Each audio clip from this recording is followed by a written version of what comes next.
सुनो खुशबू, mummy papa आ रहे हैं। कल 10 दिन यहीं रुकेंगे। एडजस्ट कर लेना। राजेश ने खुशबू को बेड पर लेटते हुए कहा। कोई बात नहीं राजेश, आने दीजिए। आपको शिकायत का कोई मौका नहीं मिलेगा, खुशबू ने रिप्लाई दिया। सुबह जब राजेश की आंख खुली, खुशबू बिस्तर छोड़ चुकी थी। चाय ले लो, खुशबू ने राजेश की तरफ चाय का कप बढ़ाते हुए कहा। अरे खुशबू, तुम आज इतनी जल्दी नहा ली? हाँ, तुमने ही तो रात को बताया था कि आज मम्मी पापा आने वाले हैं, तो सोचा घर को थोड़ा अरेंज कर लूँ। वैसे किस वक्त तक आ जाएंगे वो लोग? दोपहर वाली गाड़ी से पहुँचेंगे, 4 तो बज ही जाएंगे, राजेश ने चाय का कप खत्म करते हुए जवाब दिया। खुशबू, देखना कभी पिछली बार की तरह। नहीं नहीं, पिछली बार जैसा कुछ भी नहीं होगा, खुशबू ने भी कप खत्म करते हुए राजेश को कहा और उठकर रसोई की तरफ बढ़ गई। नाश्ता करने के बाद राजेश ने खुशबू से पूछा, तुम तैयार नहीं हुई, क्या बात है? आज स्कूल की छुट्टी है? नहीं, आज तुम निकलो, मैं ऑटो से पहुंच जाऊंगी। थोड़ा लेट निकलूंगी, खुशबू ने लंच बॉक्स थमाते हुए राजेश को कहा। बाय बाय कहकर राजेश बाइक से ऑफिस के लिए निकल गया और खुशबू घर के काम में लग गई। मुझे तो बहुत डर लग रहा है। मैं तुम्हारे कहने से राजेश के पास जा तो रहा हूँ, लेकिन पिछली बार बहू से जिस तरह खटपट हुई थी, मेरा तो मन ही भर गया। न जाने ये 10 दिन कैसे जाने वाले हैं, राजेश के पिताजी राजेश की मम्मी से कह रहे थे। अजी, भूल भी जाइए, बच्ची है, कुछ हमारी भी तो लगती है। हम भी तो खुशबू से कुछ ज़्यादा ही उम्मीद लगाए बैठे थे। उन बातों को अब साल भर बीत गया है, क्या पता कुछ बदलाव आ गया हो।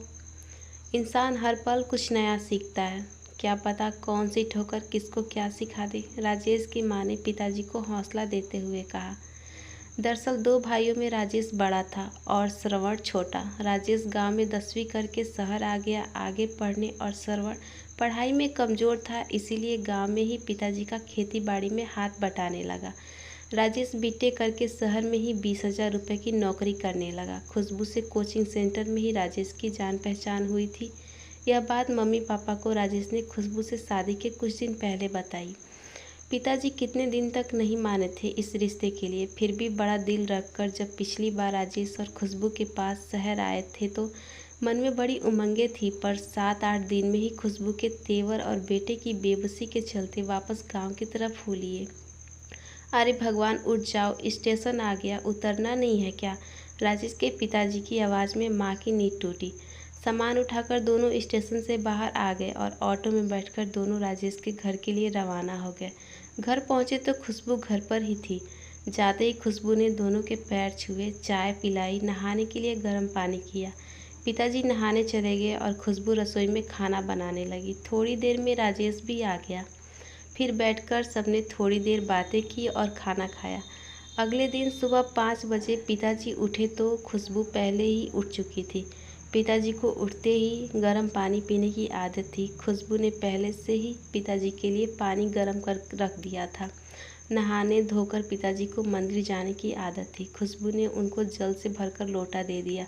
नाश्ता भी पिताजी की पसंद का तैयार था। सबको नाश्ता करवाकर खुशबू राजेश के साथ चल गई तो पिताजी ने चैन की सांस ली। चलो, अब 4-5 घंटे तो सुकून से निकलेंगे। दिन के खाने की तैयारी भी खुशबू करके गई थी। स्कूल से आते ही खुशबू फिर से रसोई में घुस गई।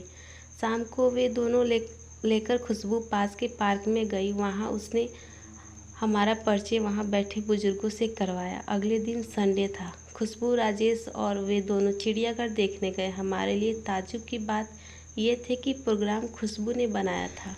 खुशबू ने खूब अच्छे से चिड़ियाघर दिखाया और शाम को इंडिया गेट की सैर भी करवाई। खाना पीना भी सबने बाहर ही किया। इस खुशमिजाज रूटीन से पता ही नहीं चला वक्त कब पंख लगाकर उड़ गया। कहा तो हम सोच रहे थे कि 10 दिन कैसे गुजरेंगे और कहाँ 15 दिन बीत चुके थे। आखिर कल जब श्रवण का फ़ोन आया कि फसल तैयार हो गई है और काटने के लिए तैयार है, तो हमें अगले ही दिन उन्हें वापसी का प्रोग्राम बनाना पड़ा।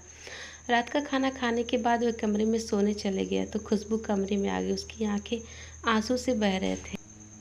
उन्होंने पूछा, क्या बात है बहू, रो क्यों रही हो? तो खुशबू ने पूछा, पिताजी, माँ जी, पहले आप लोग एक बात बताइए, पिछले 15 दिनों में कभी आपको ये महसूस हुआ है कि आप अपनी बहू के पास हैं या बेटी के पास? नहीं बेटा, सच कहूँ तो तुमने हमारा मन जीत लिया।